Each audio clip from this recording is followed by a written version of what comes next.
Electra from Cinco Ranch Branch Library. Today I'm going to be showing you 4 hand stitching techniques. The first one is the running stitch, the second one is the back stitch, the third one is the basting stitch, and the last stitch is the whip stitch or an overcast stitch. You're going to need 4 things: some thread to stitch. You're going to need a relatively large needle, some fabric or whatever it is that you're repairing, and then a good pair of scissors. This first stitch is a basic running stitch. This is a pretty commonly used stitch, and it's kind of the foundation for every other stitch that you're going to be learning how to do. The next stitch is called a back stitch. It's made exactly the same way as a running stitch, except as we'll learn later on, you do go back to make a smoother, straighter line without any of these gaps that are in the running stitch. The third stitch is a basting stitch. It's a temporary stitch. It's meant to be taken out. It's also a tool used to make ruffles if you're making clothes or other things that require ruffles. I have not knotted the ends, so I can very easily take it out. Okay? And the last stitch is a hemming stitch. It's called a whip stitch, or it's also known as an overlock stitch. The reason why it's an overlock stitch is because, as you can see, the 2 pieces of fabric that I folded over, it overlocks over both of them so that you don't get any fraying with your fabric. So the first stitch that we're going to be learning how to do today is the running stitch. It's the foundation of all the other stitches that we're going to be learning how to do today. So you're going to take the piece of fabric that you want to repair or just sew. Here is my needle. I'm going to thread it. If you have a hard time threading, usually what I do is I just lick the end of the thread, and it kind of stiffens it and makes it easier to push through the eye of the needle. It's not the most hygienic, but that is up to you. Okay. Once you have the needle threaded, one thing that's really important is that instead of pulling it all the way to the end and tying it into a knot, you are not going to do that. You are going to pull it through until you have a smaller tail like this, and then you are going to double knot on the end.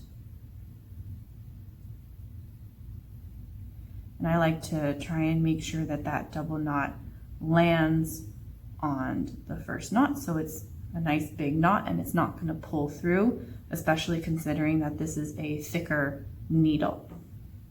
So for the basic running stitch, you're going to start from the underside, and just for demonstration purposes, I'm just going to pick a spot, and then you're going to pull through. The distance between each stitches is determined by how long you want the stitches to be. So maybe mine's going to be about 1/2 inch, and then you're going to come back up through the underside, and you just kind of have to guess. You can kind of poke around and see, and then you just pull through. Make sure you're not pulling too hard, otherwise you're going to start folding the fabric, and that is also the technique for making ruffles, which we'll get to later.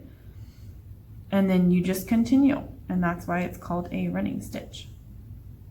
So I'm going to do a couple of these stitches so that you can get a good idea. Hopefully my hand is not blocking. If you have a hard time making a straight line, you can also use tailor's chalk or a pencil that is easily washable, and mark the fabric with that.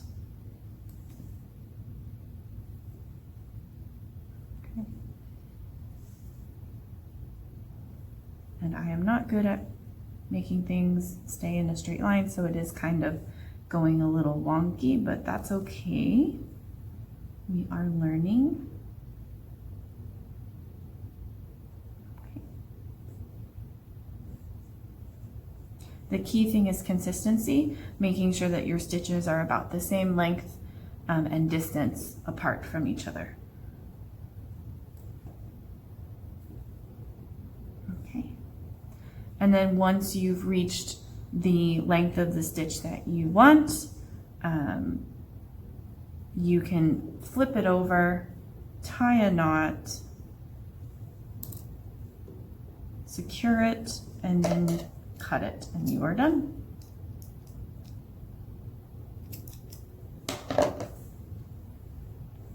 So this is the running stitch.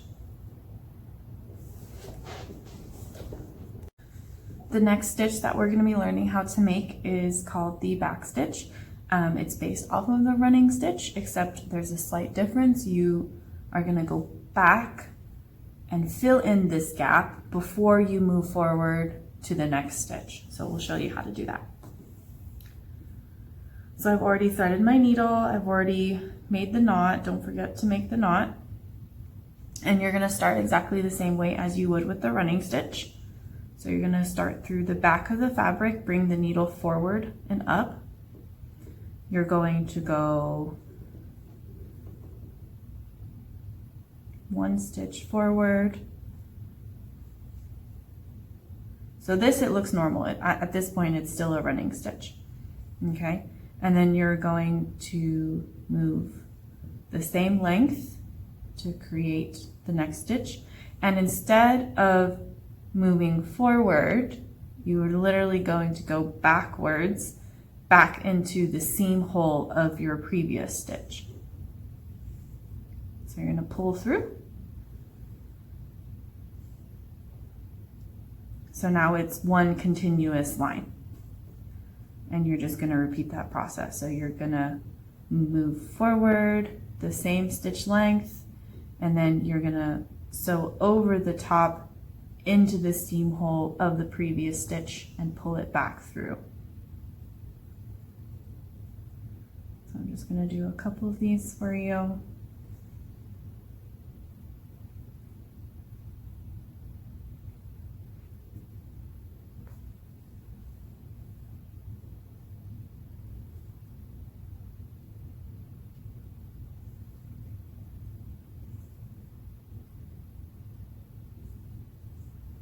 Remember to make sure that you're not pulling too tight, otherwise you will start to bunch up the fabric.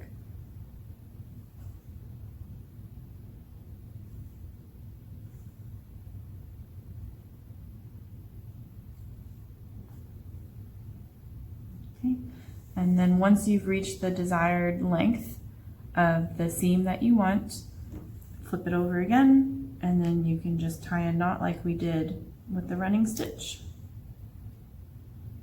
And that will secure it, and then you just cut the thread. And now you have a back stitch.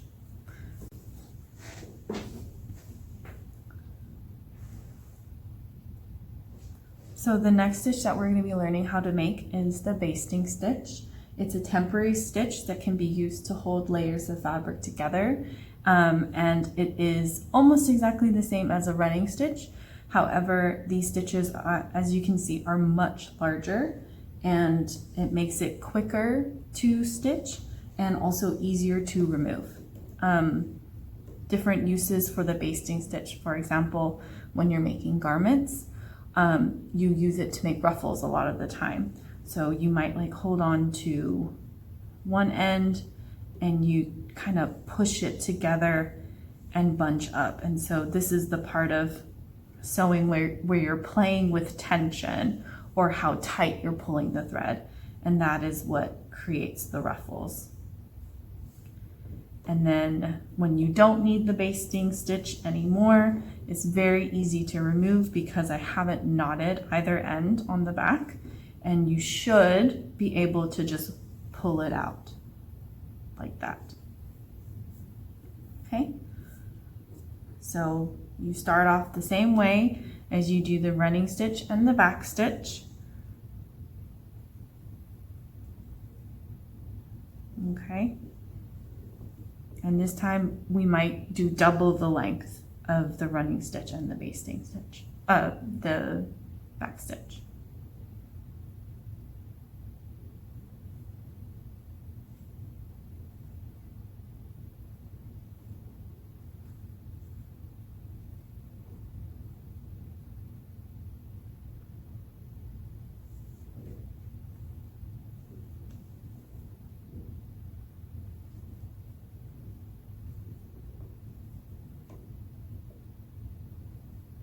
And this one I'm not going to knot it. And there you have it. That's the basting stitch. So you can clearly see it's almost 2-3 times larger than the running stitch. However, it doesn't take as many stitches to reach the same length as it does with the running stitch.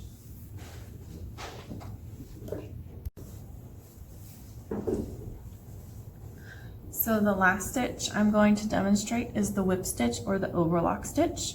You can use this to hem garments or make repairs on different things.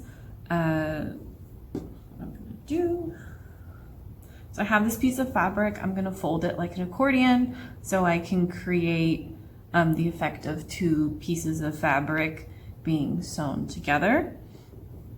I've already threaded my needle and knotted the end. You are going to start from the inside of the 2 fabrics, pushing outwards.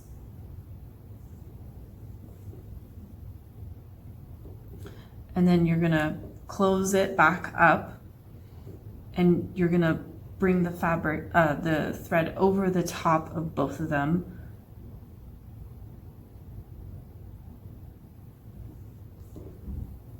And you're gonna sew through both of them, making sure you're not pulling too tight so that you don't fold or bunch up the fabric.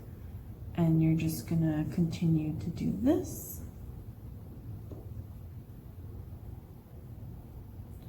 And once you get the hang of it, you can go pretty quickly, which is also why it's called a whip stitch, because you're just kind of whipping the needle and thread over the top of these 2 pieces of fabric.